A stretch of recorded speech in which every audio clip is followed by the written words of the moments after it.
Hello दोस्तों, नमस्कार। LP सरकारी जॉब चैनल पर आपका हार्दिक स्वागत और अभिनंदन करता हूं। आपके उज्जवल भविष्य की कामना के साथ चलिए सेशन की शुरुआत करते हैं। पहला प्रश्न है, बांधों को क्या कहा जा सकता है? ऑप्शन देखें, बहुउद्देशीय परियोजनाएं, या जल स्रोत, या बाढ़ नियंत्रण का उपाय, या जल का भंडार। बांधों को क्या कहा जा सकता है? उत्तर देने का प्रयास करें। चलिए हम बताते हैं। प्रश्न नंबर 1 का उत्तर, बांधों को क्या कहा जा सकता है? ये कहा जा सकता है बहुउद्देशीय परियोजनाएं। प्रश्न नंबर 1 का ऑप्शन ए सही है। प्रश्न नंबर 2 पे आ जाएं। हीराकुंड बांध से संबंधित सही जोड़ा कौन सा है? हीराकुंड बांध से संबंधित सही जोड़ा कौन सा है? तो पहले आपको ये पता लगाना है कि हीराकुंड बांध है कहाँ। तो चाहे ऑप्शन देख लें, महानदी उड़ीसा पर है, या कृष्णा नदी आंध्र प्रदेश में है, या सतलज नदी पंजाब में है, या कावेरी नदी तमिलनाडु में है। तो हीराकुंड बांध कहाँ पे है? चलिए हम आपको बताते हैं। हीराकुंड बांध उड़ीसा में है। उड़ीसा ऑप्शन में एक ही है, यानी कि महानदी पर। तो हीराकुंड बांध से संबंधित जोड़ा ऑप्शन ए है। हीराकुंड बांध महानदी पर है और ये उड़ीसा में है। उड़ीसा में महानदी, उड़ीसा में। प्रश्न नंबर 2 का ऑप्शन ए आपका सही उत्तर होगा। प्रश्न नंबर 3, संसार का सबसे लंबा बांध कौन सा है? संसार का सबसे लंबा बांध कौन सा है? ये सलाल बांध है, या भाखड़ा नागल बांध है, या हीराकुंड बांध है, या रिहंद बांध है। प्रश्न नंबर 3 का उत्तर करने का प्रयास करें भाई। संसार का सबसे लंबा बांध कौन सा है? सबसे लंबा पूछ रहा है आपसे। चलिए हम बताते हैं। संसार का सबसे लंबा बांध हीराकुंड बांध है।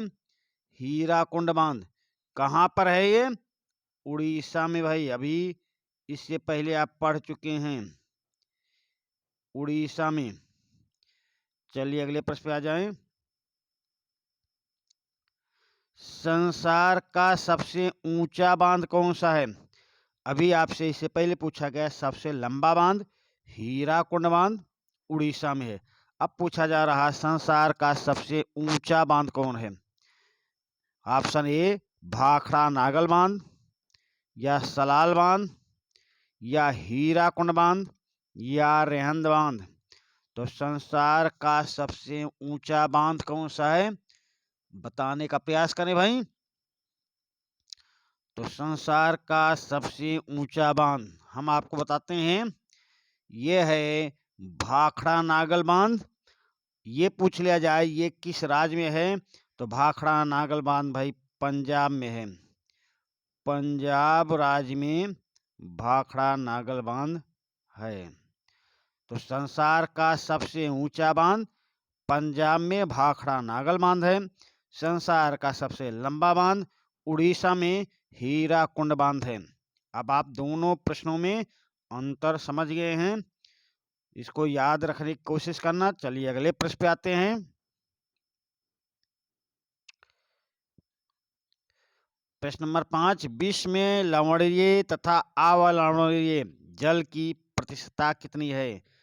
लवणीय जल कितना है और अलवणीय जल दोनों की प्रतिशतता पूछ रहा है, कितने परसेंटेज है? तो ये ऑप्शन ए देखें, 95.5% लवणीय और 4.5% अलवणीय है, या 98.5% लवणीय तथा 1.5% अलवणीय, या 96.5% लवणीय और 2.5% अलवणीय, या 97.5% लवणीय तथा 3.5% अलवणीय।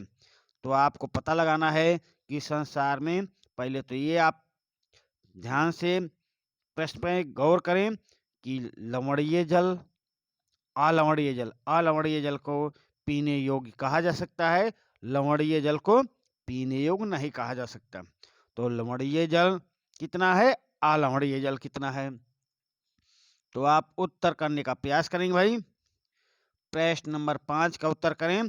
तो हम आपको इसके पहले के सेशन में ही बता चुके हैं, अलवणीय जल भाई 2.5% है, पीने योग्य जल 2.5% है। तो यही आपका ऑप्शन सही उत्तर होगा भाई, ऑप्शन यही आपका सही उत्तर होगा, क्योंकि हम ये जानते हैं 2.5% अलवणीय जल है। तो 96.5% लवणीय जल आपका ऑप्शन प्रश्न नंबर 5 का ऑप्शन सी आपका सही उत्तर होगा।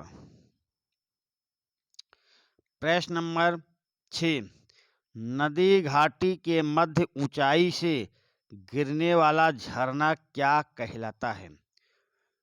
नदी घाटी के मध्य ऊंचाई से गिरने वाला झरना क्या कहलाता है? प्रश्न नंबर 6 का उत्तर देने का प्रयास करें। तो प्रपात कहलाता है, या जल प्रपात कहलाता है, या जल विद्युत कहलाता है, या बांध कहलाता है?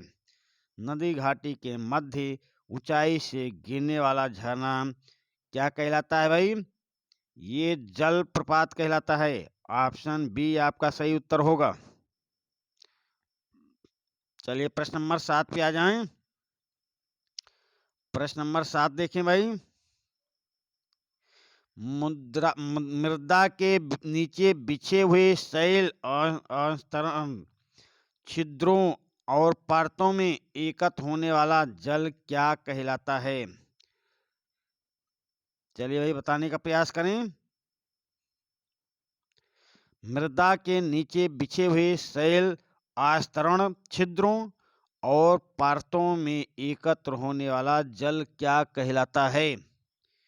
तो यह नदी बेसिन कहलाता है, या जल विद्युत कहलाता है, या जल प्रपात कहलाता है, या भूमि जल कहलाता है? तो मृदा के नीचे बिछे हुए शैल आस्तरण छिद्रों और परतों में एकत्र होने वाला जल क्या कहलाता है? भूमि जल कहलाता है भाई, भूमिगत जल कहलाता है। यही ऑप्शन आपका सही उत्तर होगा, भूमिगत जल। चलिए प्रश्न नंबर 8 पे आ जाइए। राजस्थान के कुछ भागों में वर्षा का सबसे शुद्ध रूप कहलाता है। राजस्थान के कुछ भागों में वर्षा का सबसे शुद्ध रूप क्या कहलाता है? प्रश्न नंबर 8 का उत्तर करने का प्रयास करें। तो ये पालर पानी कहलाता है, या भूमिगत जल कहलाता है, या पोपलुल पानी कहलाता है, या वर्षा जल संग्रहण कहलाता है? प्रश्न नंबर 8 का उत्तर करने का प्रयास करें। तो राजस्थान के कुछ भागों में वर्षा का सबसे शुद्ध रूप कहलाता है पालर पानी। प्रश्न नंबर 8 का ऑप्शन ए आपका सही उत्तर होगा। भाई सेशन पसंद आ रहा हो तो लाइक करते चलें, और चैनल को अधिक से अधिक मात्रा में शेयर करें और सब्सक्राइब करें, ताकि चैनल अधिक से अधिक लोकप्रिय बने और हम भी आपके लिए अच्छे से अच्छे वीडियो लाते रहें। प्रश्न नंबर 9 देखें भाई। प्रश्न नंबर 9, नर्मदा बचाओ आंदोलन बनाने के विरोध में चल रहा है। नर्मदा बचाओ आंदोलन बनाने के विरोध में चल रहा है। क्या चल रहा है? पटेल सरोवर बांध, या गांधी सरोवर बांध, या सरदार सरोवर बांध, या रविंद्र सरोवर बांध? नर्मदा बचाओ आंदोलन बनाने के विरोध में क्या चल रहा है? प्रश्न नंबर 9 का उत्तर करने का प्रयास करेंगे। तो ये भाई चल रहा है सरदार सरोवर बांध। प्रश्न नंबर 9 का ऑप्शन सी आपका सही उत्तर होगा। प्रश्न नंबर 10 देखें, काली मिट्टी कौन सी फसल के लिए उपयुक्त है? प्रश्न नंबर 10 में देखेंगे तो काली मिट्टी में गेहूं के लिए उपयुक्त है, या चना के लिए, या गन्ना के लिए, या कपास के लिए। तो काली मिट्टी को कपास मिट्टी भी कहते हैं। काली मिट्टी को कपास मिट्टी भी कहते हैं। कपास काली मिट्टी में अच्छी पैदावार होती है कपास की। तो काली मिट्टी कौन सी फसल के लिए उपयोगी हुई? कपास। ऑप्शन डी आपका सही उत्तर होगा। रागी का उत्पादन, रागी का उत्पादन किस राज्य में नहीं किया जाता है? प्रश्न नंबर 11 देखेंगे भाई, रागी का उत्पादन किस राज्य में नहीं किया जाता है? ये उत्तराखंड में नहीं किया जाता, या कर्नाटक में, या अरुणाचल प्रदेश में, या पश्चिम बंगाल में। तो हम आपको बताते हैं, रागी का उत्पादन उत्तराखंड में भी होता है, कर्नाटक में भी होता है, अरुणाचल में भी होता है। तो कहाँ नहीं किया जाता? पश्चिम बंगाल में। यही ऑप्शन आपका सही उत्तर होगा। चलिए अगले प्रश्न पे आए।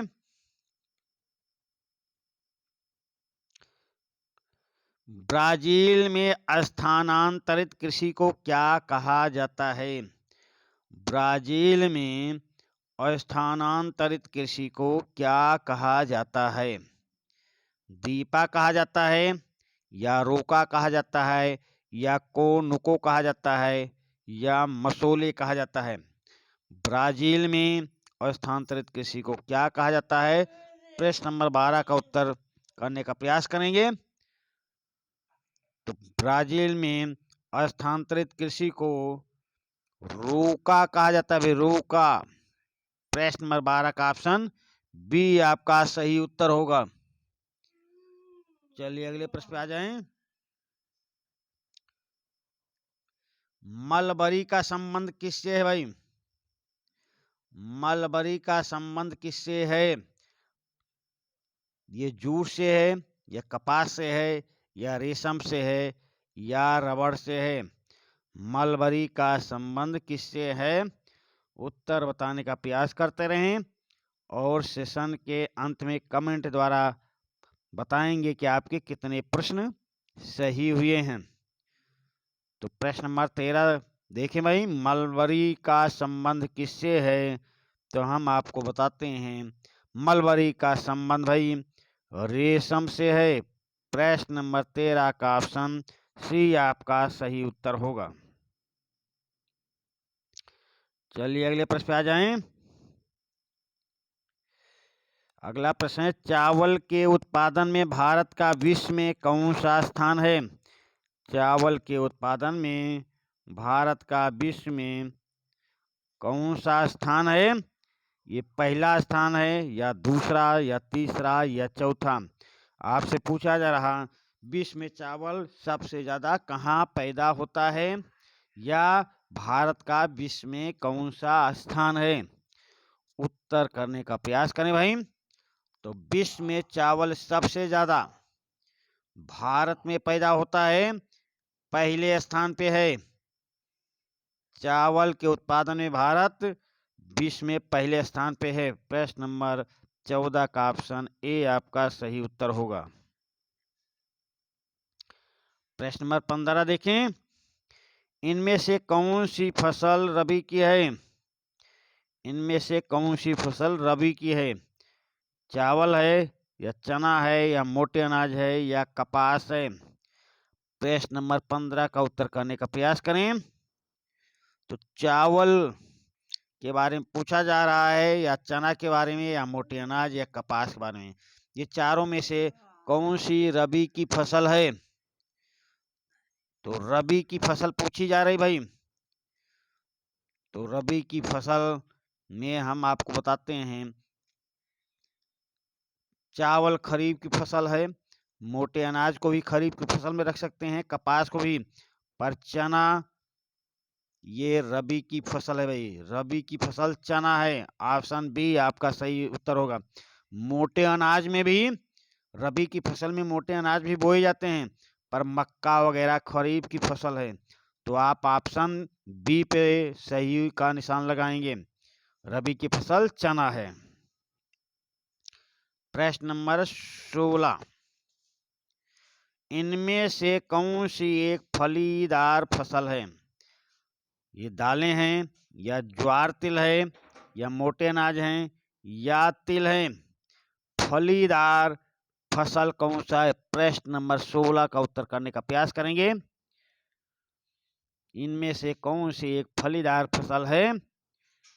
तो हम चलिए इसका आपको उत्तर बताते हैं। फलीदार फसल ज्वार और तिल है। ज्वार और तिल है। चलिए अगले प्रश्न पे आ जाते हैं। निम्न में से कौन रबी की फसल है? तो रबी की फसल ये खरीफ की फसल है, खरीफ की फसल है, खरीफ की फसल है। अब आप समझ गए होंगे। और गेहूं रबी की फसल है। यही ऑप्शन आपका सही उत्तर होगा। प्रश्न नंबर 18 देखें। निम्न में से कौन उस प्रणाली को दर्शाता है जिसमें एक ही फसल लंबे चौड़े क्षेत्र में उगाई जाती है? प्रश्न नंबर 18 का उत्तर करने का प्रयास करेंगे। निम्न में से कौन उस प्रणाली को दर्शाता है जिसमें एक ही फसल लंबे चौड़े क्षेत्र में उगाई जाती है? यही बताने का प्रयास करें। प्रश्न नंबर 18 का उत्तर देने का प्रयास करें। तो वो प्रणाली क्या कहलाती है? रोपण कृषि कहलाती है भाई। रोपण, स्थानांतरी कृषि नहीं, बागवानी नहीं, गहन कृषि नहीं। प्रश्न नंबर 18 का ऑप्शन सी आपका सही उत्तर होगा, रोपण कृषि। चलिए अगले प्रश्न पे आते हैं। भारत विश्व दृष्ट मात्रा का कितना प्रतिशत प्राप्त करता है? भारत में विश्व में जो वर्षा होती है उसका कितना प्रतिशत भारत प्राप्त करता है? आपसे ये पूछा जा रहा, भारत विश्व वृष्टि मात्रा का कितना प्रतिशत प्राप्त करता है? 4% या 6% या 8% या 10%? प्रश्न नंबर 19 का उत्तर करने का प्रयास करेंगे। चलिए हम इसको आपको बताते हैं। भारत विश्व वृष्टि मात्रा का 4% प्राप्त करता है, 4%। प्रश्न नंबर 19 का ऑप्शन ए आपका सही उत्तर होगा। प्रश्न नंबर 20 देखें और इस सेशन का लास्ट प्रश्न है भाई।